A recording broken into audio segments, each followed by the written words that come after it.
Hello everyone. Welcome to Everyday Essentials series of Shantha Lakshmi IAS Academy, where we are going to discuss the essential topics from the Hindu and the Indian Express. So today, as part of this series, let us discuss the topics from 14th June 2025, where we are going to discuss about the Directorate General of Civil Aviation, and then the International Atomic Energy Agency, and then Operation Rising Lion, and finally the Libya country mapping.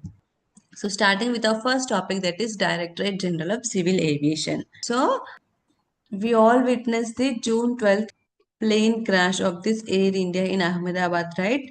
So after this crash, this Directorate General of Civil Aviation DGCA has issued a new inspection guidelines for the Boeing 7878 and 7879 Dreamliner series, which include pre-flight checks, inspections in the transit, power assurance checks, and the review of the repetitive snacks. So let's see what is this Directorate General of Civil Aviation.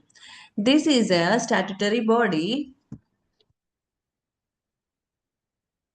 and attached office of the Ministry of Civil Aviation, and it is also the regulatory body in the field of civil aviation. This Directorate General of Civil Aviation is responsible for regulating the air transport services to and from within India, and for the enforcement of the civil air regulations, air safety, and the airworthiness standards also. This DGCA is also responsible for coordinating all regulatory functions with the International Civil Aviation Organization, which was formed under the Chicago Convention. Some of its other functions are, this DGCA is look after the registration of the civil aircraft. It also issues certification for airports. Along with certification, it issues licensing to the pilots, aircraft maintenance engineers, air traffic controllers, and the flight engineer also. It also sets the standards of airworthiness for the civil aircraft. It also checks on the proficiency of flight crew and other operational personnel also. These are some of its functions of the DGCA, Directorate General of Civil Aviation. Moving to our second topic, that is International Atomic Energy Agency. So why we are discussing about this topic? See, on June 12th, the Board of Governors of this agency, International Atomic Energy Agency, voted in favor of declaring that Iran is in breach of its obligation under the 1974 Comprehensive Safeguards Agreement. So let's see about this agency and what is this 1974 Comprehensive Safeguards Agreement. So coming to the history of evolution or the creation of this agency. See, on 8th December 1953. 8th December 1953, the then US President Eisenhower addressed this United Nations General Assembly by saying the atoms for peace. In addressing this atoms for peace, the idea for establishing an International Atomic Energy Agency was born up on this 8th December 1953. And in the year 1956, in the month of October, following its address and the statute, so then he prepared a statute for establishing this International Atomic Energy Agency. And in the year 1956, in the month of October, this statute, IAEA statute, was approved by 81 members unanimously, thereby forming this organization in the year 1957, July 29th, as World's Atoms for Peace Organization. So this IAEA is also known as the World's Atoms for Peace Organization within the United Nations. This organization is a autonomous organization within the United Nations only. And in the month of October 1957, they declared Vienna, Austria as the headquarters for this International Atomic Energy Agency. This agency has two regional offices, that is Toronto in Canada, which was established in the year 1979, and Tokyo in Japan, which was established in the year 1984. Along with the regional offices, this agency also has special laboratories, that is Vienna and Sebersdorf in Austria, and the other one is in Monaco. This agency reports to the United Nations General Assembly as well as the United Nations Security Council. It has its three missions. That is, its mandate is the safe, secure, and peaceful use of the safe, secure, and peaceful use of the nuclear items or the nuclear energy. It has its three missions, thereby it enhances or it manifests its mandates, that is for peaceful uses. Through this mission, it promotes the peaceful uses of nuclear energy by its member states and it safeguards. And through its safeguards mission, it implements the safeguards to verify that nuclear energy is not used for military purpose. So it safeguards that nuclear energy is not used for military purposes. And through its nuclear safety mission, it promotes high standards for nuclear safety. So these are its three missions of the International Energy Atomic Agency. And for its role in maintaining or ensuring this peaceful uses of this nuclear energy, it was awarded Nobel Peace Prize in the year 2005, along with its administrative head, the then administrative head Director General Mohammad El Bahradi. Now coming to the agreement, which was voted by the IAEA members in against of this Iran.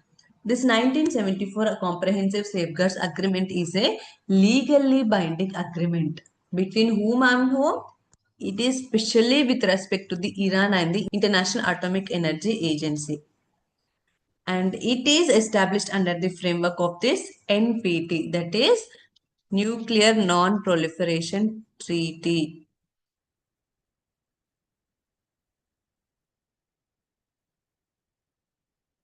So under this 1974 Comprehensive Safeguards Agreement, it is with respect to Iran, right? So here Iran has to declare and maintain a detailed inventory of all nuclear materials. It has to declare and maintain a detailed inventory of all nuclear materials, and also it should provide the design information of any nuclear facility handling such nuclear materials. It also, the Iran should notify the IAEA, International Atomic Energy Agency, before constructing or even modifying any nuclear facility. So through this agreement, the Iran has to do all these things. These 3 points has mentioned with respect to the Iran through this 1974 Comprehensive Safeguards Agreement. If the Iran violates these three conditions, these IAEA members or this energy has the power to breach this Iran for the violations and they report to the IAEA members or the agencies and also reporting to the United Nations Security Council for imposing any sanctions against this Iran. And now this IAEA has voted in favor of breach of these 3 points mentioned in this 1974 Comprehensive Safeguards Agreement. Now moving to our third topic, that is Operation Rising Lion. See, this IAEA's board of members have declared the breach of this agreement on when June 12th, right? And on June 13th, we witnessed this Operation Rising Lion. What is this Operation Rising Lion? That is, it's the code name for Israel. Israel launched a military offensive against Iran, targeting nuclear and the military sites as part of an operation codenamed Operation Rising Lion. See, through this voting, the International Atomic Energy voting, it has said that the Iran has breached this agreement. Iran has violated the conditions mentioned in the 1974 agreement, right? So after mentioning of this declaration by this International Atomic Energy Agency, this Israel has conducted this Operation Rising Lion. So what is the aim of this Operation Rising Lion? To cripple the Iran's nuclear weapons program. To cripple Iran's nuclear weapons program. And it also defended by saying if Iran has this nuclear capability, it will act as an existential threat to the Israel. So the IAEA has confirmed that there is some secret nuclear enrichment is happening in Iran, thereby violating or breaching this 1974 agreement. So, in order to cripple this Iran's nuclear weapon enrichment program, Israel has targeted all the Iran. So, what are the targets? First one is the nuclear facilities. Some of those nuclear facilities are, see here, Natanz. It is the Iran's main nuclear enrichment, uranium enrichment facility. Uranium enrichment facility where this Iran produces most of its nuclear fuel from this Natanz only. So it targeted this port. It is located in the central province of this Isfahan. It also targeted Isfahan, Arak, Tehran, Tabriz, and the Kermanshah. It also targeted top military leaders. And among those killed were the Major General Mohammad Bagheri, and Chief of Staff of the Armed Forces General Hussein Salami, and Chief of the Islamic Revolutionary Guards Corps. And along with the nuclear facilities and the top military leaders, it also killed six nuclear scientists.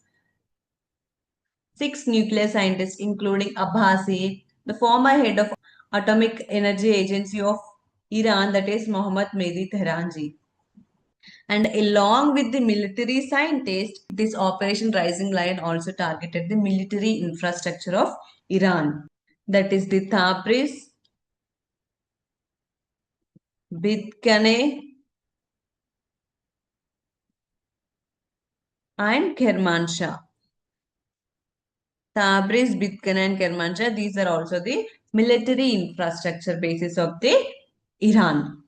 Now moving to a final topic, that is Libya. So why we are discussing this? Yesterday in our Everyday Essential series, we discussed about Sudan, right? So why Sudan's paramilitary rapid support forces claimed control of a strategic border zone with Libya and the Egypt. So yesterday we discussed about Sudan. Now we'll see about Libya. Libya is a country in the Maghreb region. This Maghreb means the Western Arab region. Western Arab region, which is found in the North Africa. It is bordered by Egypt, Sudan, Chad, Niger, Algeria, Tunisia.